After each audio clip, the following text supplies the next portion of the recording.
Alors ici, nous sommes à Saint-Leu, sur l'esplanade de la mairie de Saint-Leu, au monument dit monument Élie. Alors, euh, le contexte historique, l'événement historique, fait que à cette époque-là, on commémore un fait, mais surtout on commémore, on va dire, une résistance. Voilà, hein. Donc c'est la dernière révolution des esclaves qui s'est passée dans l'île, à Saint-Leu, entre le 5 et le 8 novembre 1811.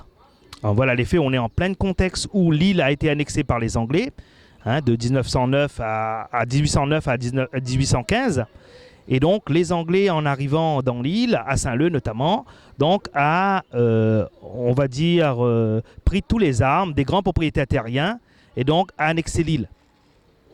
Et Élie, qui était un des esclaves, s'est dit c'est le moment ou jamais de fomenter une révolution, quoi, un état de marron, pour que ces noirs marrons prennent le pouvoir, quoi. Il avait déjà entendu la première république noire, Haïti, en fait, qui est née d'une révolution d'un général noir, hein, Toussaint Louverture.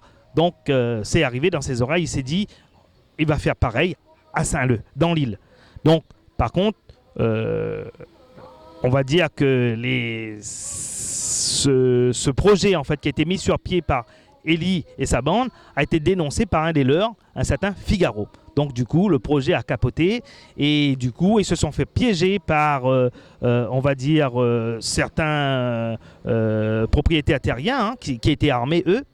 Et donc, du coup, hop, on a ramené leur tête, en fait. Élie a pu se sauver, mais est revenu en croyant que les Anglais allaient le gracier.